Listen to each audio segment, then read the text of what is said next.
Bismillahir Rahmanir Rahim. Nahmaduhu wa nasalli ala rasulihil kareem.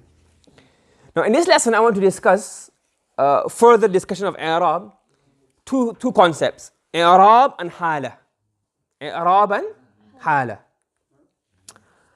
In English, you don't really have to, you have these, but they don't really play a difference because the ending of words don't change. Man is always man. You don't get mana, manu, mani. It stays the same. Man says man, woman says woman, boy says boy. There's no declension or changing of. It has a state. It can be it can have a state, but it doesn't change. Okay.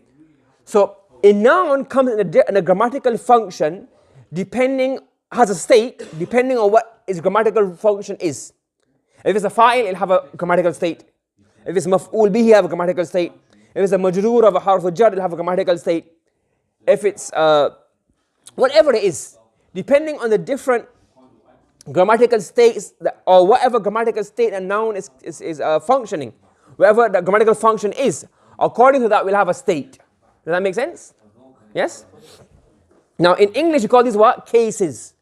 But we did in Arabic, this is called a hala. So every noun must have a hala. And what the hala? There are three hala. Halatul raf', halatul nasb, and halatul jar. So every noun must come in one of three states. Whenever you see a noun in a sentence, it must be in one of the three states. Every noun. Either halatul raf', halatul nasb, or halatul jar. The word that is in the hala of rafa' is called what? Marfu'. So for example, if I say Muhammadun salihun, mubtada khabar. So we say that the mubtada is in a hala of rafa' and it is what? Marfu'. Ra'aytu Zaydan, I saw Zayd. Zayd is in what hala? Halatun nasb. In itself is what? Mansoob. Kitabu Zaydin, Zayd is in a hala of jar and itself is what? Majroor. So every noun has what? A state. It's either going to be rafa', the state of rafa', the state of nasab, and the state of jar. And the one that is in a state of rafa' is called what? Marfu'. The one that's in a state of nasab is called mansoob, and the one that is in jar is called majroor. Okay? And now this hala, depending on the hala, is when the i'rab will change.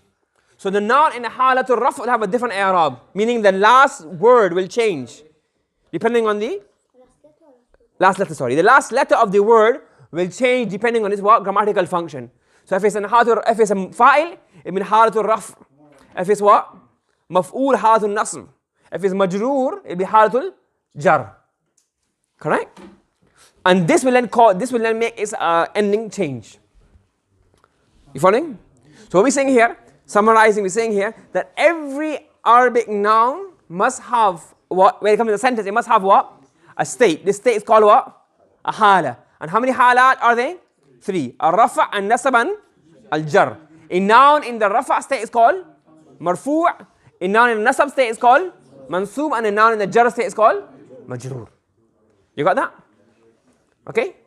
Okay. Subhanallah bihamdi subhanakallahumma wa bihamdika wa nashhadu an la ilaha illa anta nastaghfiruka wa natubu ilayk.